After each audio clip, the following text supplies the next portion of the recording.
Društvo invalidov Črešnjevec je minuli petek v okviru praznika Krajevne skupnosti Črešnjevec pripravilo že 11. večer ljudskega petja in godenja. V kulturnem domu na Črešnjevcu so nastopili skupina ljudskih pevk Metulj, oktet Lipa Kebel, Vaberški fantje, Godci iz Potinja, oktet Tinje in pevska skupina Društva invalidov Črešnjevec.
Vojašnica Vincenca Repnika Slovenska Bistrica je minulo soboto organizirala dan odprtih vrat.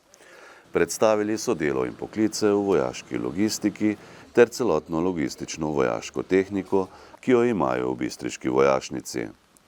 Obiskovalci so si ogledali vzdrževanje in najbolj pogosta bojna vojaška vozila Slovenske vojske. Predstavili so mobilno vojaško bolnišnico, kjer so prikazali nekatere tehnike prve pomoči, od zaustavljanja krvavitev do oživljanja. Na ogled sta bili tudi vojaški sanitetni vozili. Precej zanimanja je pritegnilo tudi strelišče za zračno puško, na katerem se je bilo možno preizkusiti v streljanju. Predstavili so zaposlitvene možnosti v stalni in pogodbeni rezervni sestavi Slovenske vojske, prostovoljno služenje vojaškega roka in vojaške tabore. Na prireditvi so sodelovali tudi Zveza slovenskih častnikov, Območno združenje veteranov vojne za Slovenijo, lovske družine in planinsko društvo. Prav tako pa so bila na ogled vozila policije, civilne zaščite in gasilcev. Sicer pa so pripadniki Slovenske vojske za vsakega obiskovalca pripravili pokušnjo vojaškega pasulja in izvedli tekmovanje o kuhanju pravega vojaškega golaža. Knjižnica Josipa Vošnjaka Slovenska Bistrica je gostila literarni večer z Renatom Bratkovičem, ki predstavlja svoj roman Plevalec. Plavalec je kriminalka, ki ima to posebnost, da je inšpektorica, torej sem že povedal, ženski lik, je na invalidskem vozičku, vendar je to pri njenem delu ne ovira, to je posebnost te knjige. drugače pride na prisilen dopust na morje in tam se med plavanjem zaleti v truplo in potem se začne zgodba razvijati. Kako ste v bistvu dobili navdih za to knjigo in zakaj ste se odločili v bistvu ravno za kriminalko? V bistvu sem v žanrih kriminalke pa noarja že kar nekaj cajta, bi rekel, aktiven. Zato tu načeloma ni bilo vprašanje, ne, v katerem žanru se bom lotil pisanja. Idejo sem pa dobil preprosto med plavanjem, kjer sem si predstavljal, kaj če bi se zaletel z roko v glavo trupla, recimo. Ne. Torej v bistvu kdaj ste začeli pisati to knjigo? To smo ravno prej ugotavljali, ali 2018 ali 2019. V glavnem bilo je leto pa pol trdega onega garanja, vstajanja ob 4, pol pa še pol leta dela z urednico, tako da vse skupaj je dobre 2 leti dela. Nam lahko poveste, če že nastaja kaj novega? Dejansko ja, konec je malo odprt, zato da smo pustili manevrski prostor za morebitno nadaljevanje, nekaj prizorov že napisanih. Društvo upokojencev Slovenska Bistrica je v torek pripravilo zanimivo strokovno ekskurzijo. Med drugim so se seznanili s projektom Odpadno jedilno olje ni odpadek. Več o ekskurziji je povedala vodja projekta Vida Lipoglav. Torej, mi smo bili izbrani pred 2 letoma kot udeleženci projekta Jedilno odpadno olje ni odpadno olje in odpadek, in ker bi bilo to preozko strokovno in premalo odziva, smo se odločili, da bomo naredili danes en vodni krog, se temu reče, v katerem bodo naši člani lahko videli, kje dobivamo vodo, ki jo vsak dan uporabljamo, pijemo in vsestransko uporabljamo, kako se ta voda zbira in če se spomnite, v času, ko smo imeli sušo, pri nas vode ni nikdar zmanjkalo, zato smo šli najprej v Vintgar, ki je dejansko naravni vodni vir in pa biser tega področja. Potem smo se odločili, da bomo jim pokazali v Slovenski Bistrici obe 2 zbiralnici jedilnega olja, da bodo ljudje videli, ki lahko to odpadno jedilno olje odlagajo, in pa da nam bo vodja projekta pri komunali, gospod Verbek, razložil, kako zbiramo, kaj zbiramo, kje odlagamo in kakšni so rezultati tega zbiranja. Naša nadaljnja pot nas bo potem vodila proti čistilnici vode, kajti v Slovenski Bistrici veste, da je veliko mesto, vsi smo kanalizacijsko vezani na to, da vidijo, kako ti odpadki se potem lahko urejajo, da ni preveliko problemov z njimi. Zadnja postaja pa bo na Pragerskem, kjer bomo v zbiralnici vseh odpadkov, torej Cero, Pragersko, lahko videli, kako selekcionirajo vse te odpadke, ki jih mi že delno zbiramo, oni pa še bolj podrobno, da nam bodo povedali, kaj lahko tudi pozneje recikliramo oziroma uporabljamo v prihodnje in da vse, kar mi kot odpadek tja oddamo, ni odpadek. Naši ljudje so že starejši in je prav, da enkrat vidijo tudi tisto, kako se dejansko tehnično izvaja to, kar oni sicer že vejo. In še nekaj, za nas je pomembno, da je okolje čisto kot vir zdravja in pa dolgega življenja za vso to starejšo generacijo. Kmalu se bo začela novogradnja in rekonstrukcija zdravstvenega doma Slovenska Bistrica. Pogodbo za naložbo sta v torek v sejni sobi občine Slovenska Bistrica podpisala dr. Ivan Žagar, župan občine Slovenska Bistrica, in Boris Medved, izvršni direktor cestnega podjetja Ptuj. Slovenjebistriški župan je ob podpisu pogodbe povedal. Mi zdaj ta zdravstveni dom že kar nekaj časa po fazah širimo. Na začetku tega mandata smo končali, čeprav vem, tisto prejšnjo fazo, zdaj smo že pri naslednji. Zdaj s tem, o tem bo sicer verjetno več lahko bolj natančno povedala gospa direktorica, ki je z nami, ampak v vsakem primeru s tem dobivamo nujno potrebne dodatne prostore za potrebe zdravstva pri nas v Slovenski Bistrici, občini Slovenska Bistrica, gre pa pravzaprav za širše območje, kot ste slišali. Pri tej zadevi, pri tej investiciji sodelujejo tudi sosednje občine, ki pač so v sklopu zdravstvenega doma Slovenska Bistrica. Zdaj, en del s tem se rešujejo stvari, o katerih smo se že nekaj časa pogovarjali, ne govorimo o nujni medicinski pomoči, pa o teh stvareh. Drugi del pa gre seveda tudi v bistvu za novogradnje, za pridobivanje novih programov, ne. Kar pomeni, da se seveda nivo torej zdravstvene oskrbe v Slovenski Bistrici s tem tudi bo dodatno lahko zboljšal. Pomeni, da bodo pač tudi bistveno več uslug lahko naši občanke in občani koristili tu pri nas v Slovenski Bistrici in tudi v tem smislu to pomeni nek razvoj na tem področju pač naše občine. Zdaj, jaz tu seveda, ker gre za širitev obstoječega zdravstvenega doma, vem, da bo potrebno tudi nekaj potrpežljivosti, tako strani delavcev v zdravstvenem domu. Zdaj, naš zdravstveni dom je že pravzaprav ena mala bolnišnica, čas jaz v šali rečem, že zelo velika ustanova, ki se ves čas širi. Po drugi strani bo nekaj potrpežljivosti tudi potrebnih strani pač uporabnikov teh storitev, ampak glede na to, da bomo pa potem seveda imeli bistveno višje nivo, jaz upam, da bodo to tudi seveda razumeli. Zdaj ob tem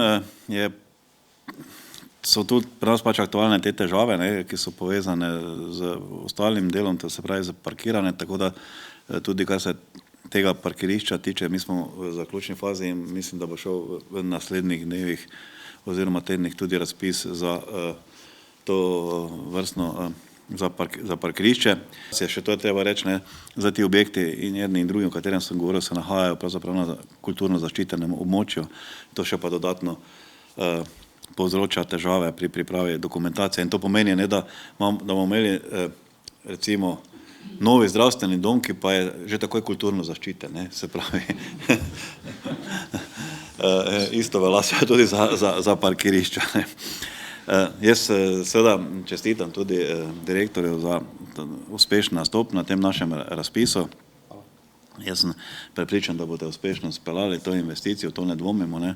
Zdaj pod prstem že malo gledali, ampak in da bodo stvari tako stekle, ko so zamišljene in da bo pač, smo šli tam sredi leta 2024, da bo novi prostori odprti in bo potem seveda olajšano delo zdravstvenim delavcem, pa tudi porabniki bodo pač imeli lažji dostop in boljše pogoje, kar se tiče teh tovrstnih storitev.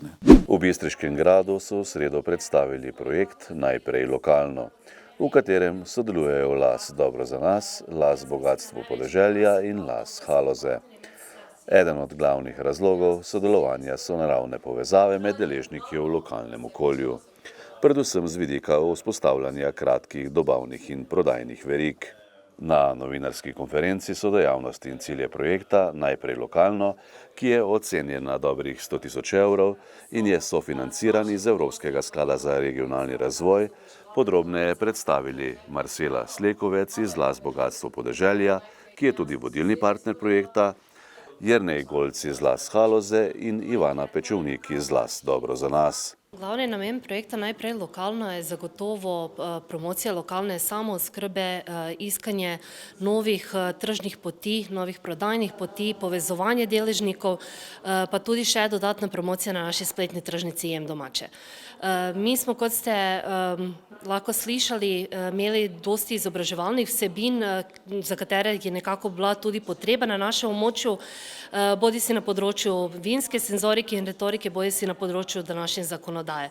In zagotovo je to še ena dodana vrednost za naše ponudnike, ker lahko tudi prek teh izobraževalnih vsebin na lažji in boljši način ponudijo svoja vina končnem potrošniku, da znajo vino prepoznati, opisati njegove značilnosti, pa tudi boljše prodati. Prejšnji projekt Kupuj lokalno, kupuj domače, je zagotovo delal tudi na tem področju in vedno se te vsebine nadgrajujejo in vedno tudi v prihodnje bomo delali na tem, da lahko pomagamo našim ponudnikom. Boljše izpostaviti, boljše prodati, pa potem tudi končnemu kupcu predati kakovosten izdelek in čim bolj podpirati naše ponudnike ter lokalno samooskrbo. Po novinarski konferenci so v Grajski vinoteki predstavili še področje pridelave lokalnih vin s spremljevalno ponudbo. Skozi značilnosti vin z našega območja, predstavitev kraja in kulinarično ponudbo sta novinarje popeljala enologinja Darja Bolha in Lena Klinar iz domačije Gora pod Lipo. V 8. krogu druge slovenske nogometne lige smo v Slovenski Bistrici spremljali nogometni obračun med domačo KTM Impol Bistrico in Rogaško. Po 90 minutah so z 2-0 zmagali gostje iz Rogaške. Drugoligaški nogometni enajsterici KTM Impol Bistrica in Rogaška sta tekmo 8. kroga odigrali na prvi delovni dan. Srečanje je bilo iz deževne in poplavljene sobote prestavljeno na ponedeljek. In prav ta obračun omenjenih ekip je še enkrat več potrdil, da so črno-beli iz Rogaške Slatine neugoden tekmec Bistričanov. Poleg tega pa so domači od 60. minute igrali z igralcem manj. Varovanci trenerja Oskarja Drobneta so že od prve minute naprej, ko so zadeli vratnico, pokazali, da jih v mestu Aluminija zanimajo samo 3 točke. Z 2 zadetkoma so to tudi potrdili in slavili zmago z 2-0. Absolutno smo danes bolj štartali v tekmo kot domačini. Takoj prevzeli pobudo, hitro zadeli. Potem po izključitvi domačega igralca smo pa imeli tekmo pod kontrolo in lahko bi zmagali tudi z višjo razliko. Ampak na koncu koncev zelo važno je, da mi nadaljujemo v tem tempu, v tem zmagovitem nizu in se že veselim naslednje tekme, ker imamo zelo dobro vzdušje v garderobi. Bistričani so prvi zadetek dobili v 8. minuti, ko je iz kazenskega strela 11 metrov v polno zadev Marko Musolin. Drugič je domača obramba klonila v 62. minuti, ko se je med strelce vpisal Anel Hajrič. Bistričani pa so 30 minute naprej igrali tudi z igralcem manj. Rdeči karton je videl Rok Maher. Ekipi pa je tokrat zaradi kartonov manjkal tudi domači napadalec Rok Ferčič.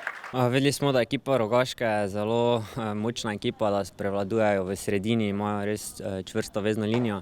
Na začetku tekme smo imeli malenkost težav s tem, težko smo se prilagodili. Potem v 20 minuti smo malenkost igro prevzeli in obrnili v svojo korist, ampak škoda, da nas je potem tisti rdeči karton presekal.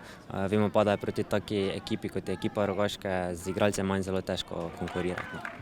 Domači strokovni štab je tudi veliko menjal, vendar to ni prineslo spremembe rezultata. Še več, če domači ne bi imeli na vratih razpoloženega Dabanoviča, bi lahko poraz bil še višji. To je le nekaj obramb, ki jih je uprizoril v tem srečanju. Pol nam ni ostalo druge, kot da branimo pa čakamo na neko prekinitev oziroma neko zadevo, ki bi se lahko zgodila. Nekako nam ne leži Rogaška v Bistrici, tako da bomo probali to v Rogaški spremeniti. Po vsem, kar se je odvilo v dosedanjih 8 krogih drugoligaškega plesa, so v celoti vzeto lahko Bistričani kar zadovoljni. Konec koncev druga liga, kot vidimo sami, ni več mačji kašelj. Ekipe so dobro pripravljene, organizirane. Tako da mislim, da je to kar dober začetek Bistrice. Po tem neprijetnem domačem porazu z Rogaško pa Bistričane že v naslednjem krogu čaka vroče gostovanje v Kidričevem pri Aluminiju. Ja, imamo sedaj 3 treninge časa, da se pripravimo na petkovo tekmo. Analizirali bomo seveda njihovo igro in probali pri nas domov 3 pike.